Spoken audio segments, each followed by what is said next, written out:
It seems as of late, Gail Simone has been put on every single title, Marvel, DC, Dynamite, and more. It's kind of a weird thing. She's just been out there on a level that you usually see like budding superstar writers on. Like they tend to burn them out in the industry. Like when they see somebody's about to get popular, what they do is they throw them on a zillion titles. The writer typically burns out. And then that's that. We saw it before. We saw it with Brian Michael Bendis early on in the early 2000s when he got popular with his Powers indie book. Suddenly he was writing every Marvel title, it seemed like, in every Marvel event, which, some were better than others, and it didn't end well. When you burn somebody out on that level, it just kind of does that.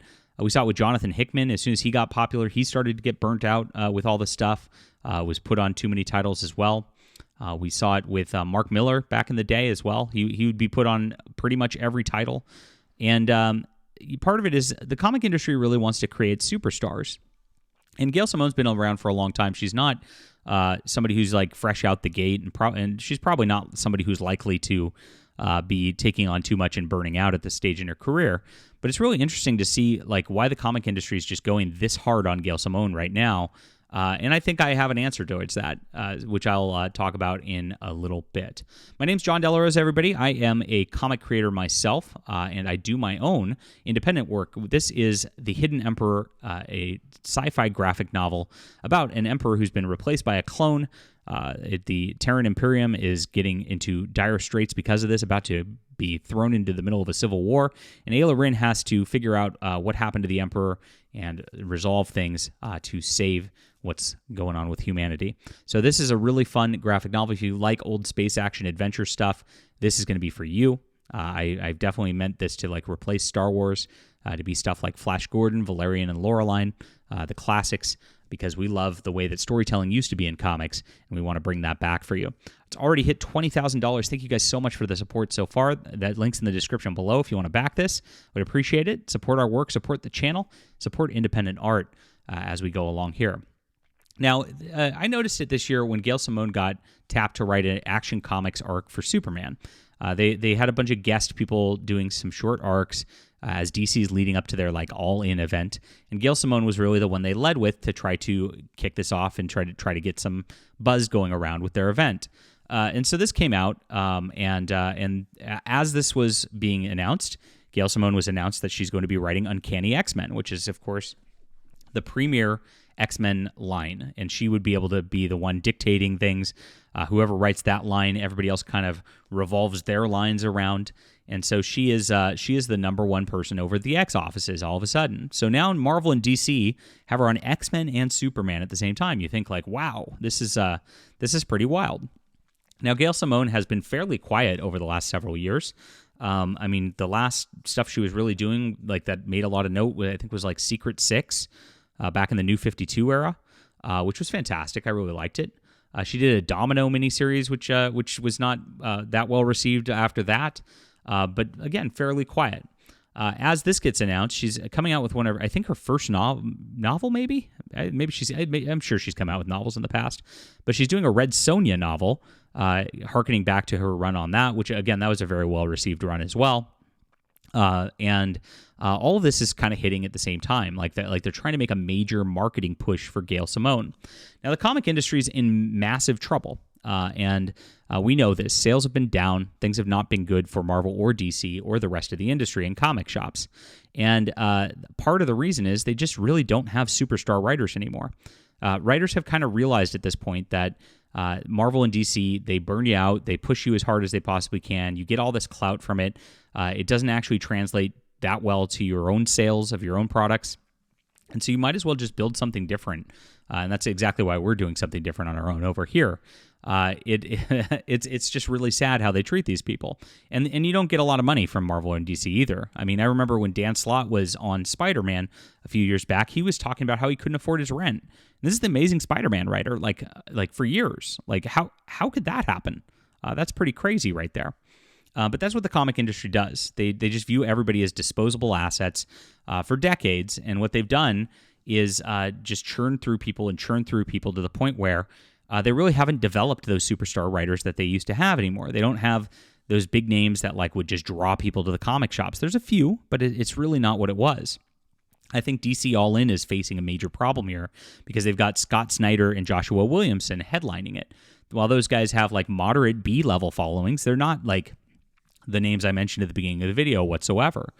The reason Marvel's Ultimate Universe is Jonathan Hickman is that level of a rock star writer. They don't have a lot of that anymore.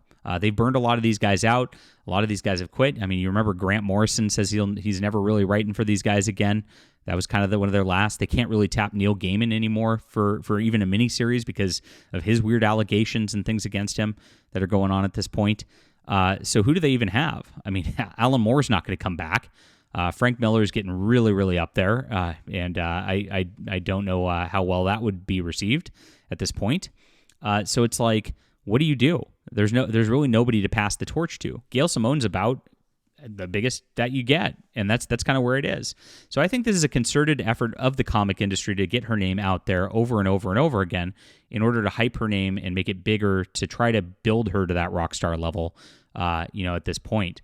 Now, it is kind of towards the tail end of like her mainstream career. This is kind of where it's at this point. You know, when you're this kind of age, they do age you out of the comic. It's a very ageist industry. It's terrible too on that level. So this might be the last big push to try to get her to a spot where she can be that. And I've noticed like her online antics kind of have changed in recent years to where she used to. I mean, she trolls really, really hard, and she's an excellent social media person. I envy her on that level and how good she is at it.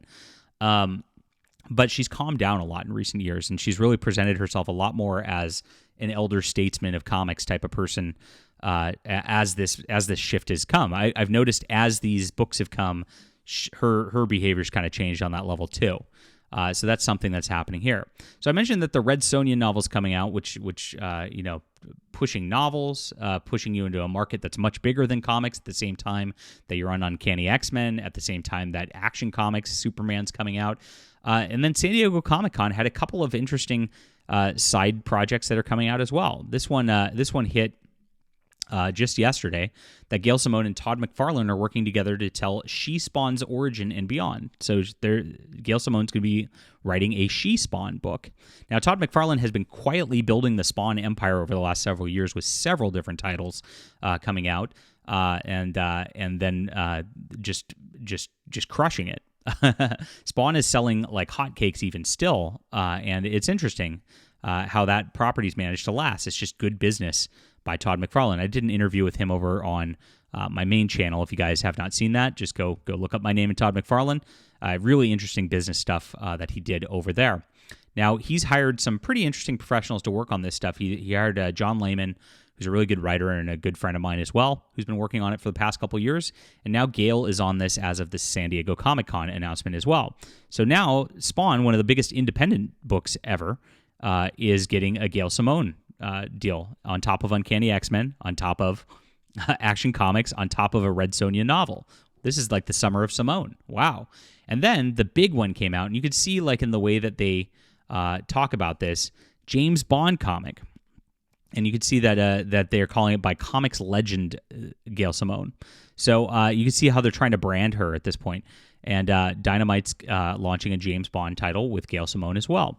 So yes, my opinion right here is they're definitely trying to build Gail Simone up to legendary status to the point where she is on that sort of like Mount Rushmore of comics. They need more people like that because they just got nothing. Again, this DC All In, led by two B-listers. You've got like Mark Waid floundering writing events at DC Comics, and his name really doesn't have the gravitas or pull anymore. And then you've pretty much got nobody at Marvel. I mean, you look outside of Jonathan Hickman. I mean, you've just got like, again, B and C listers on everything. There's nobody big anymore because it just doesn't pay to be at these companies. So they're desperate, and they're desperate to build somebody at this point. And Gail Simone seems like a reasonable choice to do so.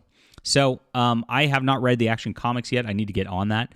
Uncanny X-Men comes out August 7th, so that's not out yet either. And what I'm going to guess is going to come out of Gail's comics is there going to be stuff that's going to be playing it safe.